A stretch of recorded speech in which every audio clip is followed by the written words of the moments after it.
To, assalamu alaikum wa rahmatullahi wa barakatuh.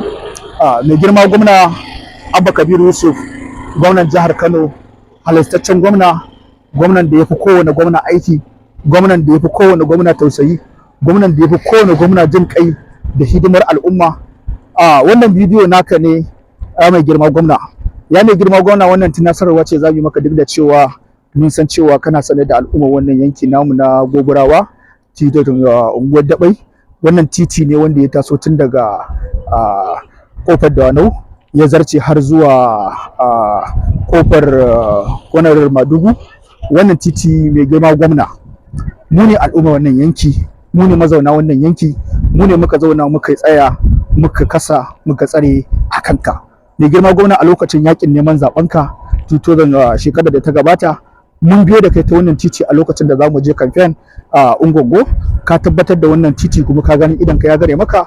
Wannan titi ne wanda tsohon gwamnan jihar Kano Abdullahi Umar Ganduje ya soma fara shi, kuma siyasa ta zo kuma ya dakatar da wannan aiki.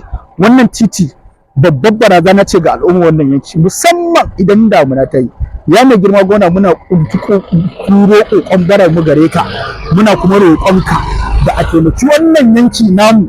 Wannan aiki kadai ya ishe mu alfahari, ya ishe mu abin nuna bajinta cewa yau mai girma gwamna ya yaye mana damuwar mu da ta dade tana damun mu a wannan yanki. Wannan titi ya zame mana barazana, musamman matasa da suke shigowa daga wasu yankuna ba mu san su ba, baki suna kawo yara mata ƙanana da manya, ana shaye-shaye, ana kwace, har kisa ana yi.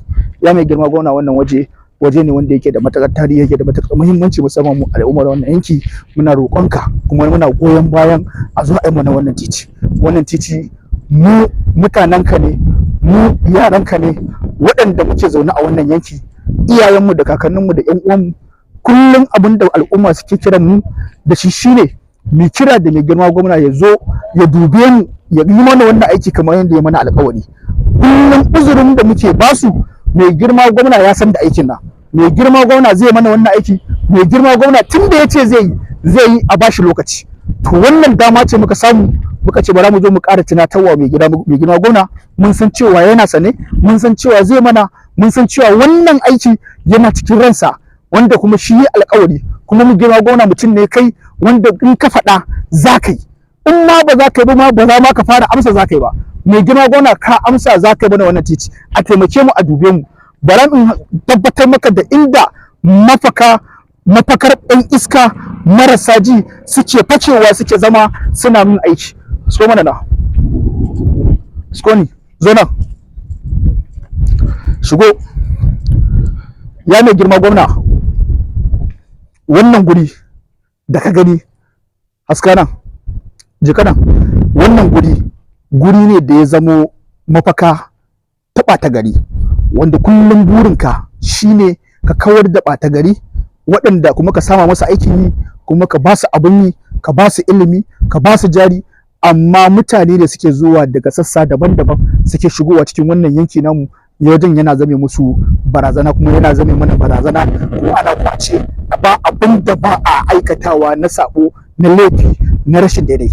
Wannan guri, mu al'umma wannan yanki ba ma jin daɗin ganin wannan gurin a haka, musamman kwace da fyaɗe da kisa da ake yi a wannan yanki. Mai girma gwamna, a dube mu, a dubi al'umma wannan yanki, a taimake mu,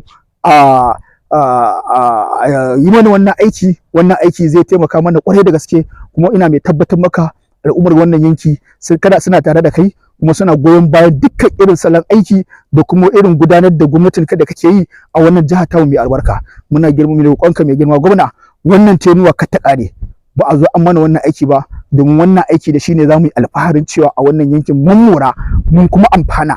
Wannan aiki kadai mu ya ishe mu alfaharin shekara 100 cewa wannan aikin mun mai girma gwamna ka sallame mu. Kai mana wannan aikin mu an sallame mu mai girma gwamna.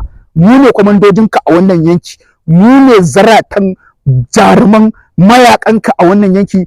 Ba a taba ka a wannan yankin muna raye, ba kuma a zungurar ka muna raye. Kuma muna mai tabbatar maka mu ne ɗan akasa a tsaronka, kuma duk saboda mun yi alƙawarin cewa, mun yi al'ummar alƙawarin cewa a wannan shekara in Allah ya baka da nasara za ka yi wannan aiki, kuma Allah ya baka nasara, kuma muna tunatarwa mai girma gwamna a dube mu, a taimake mu, a zo a mana wannan aiki domin mu samu sauƙin barazana ta yin iska da mashaya da mazinata a wannan yanki. Wassalamu alaikum wa rahmatullah wa barakatuh.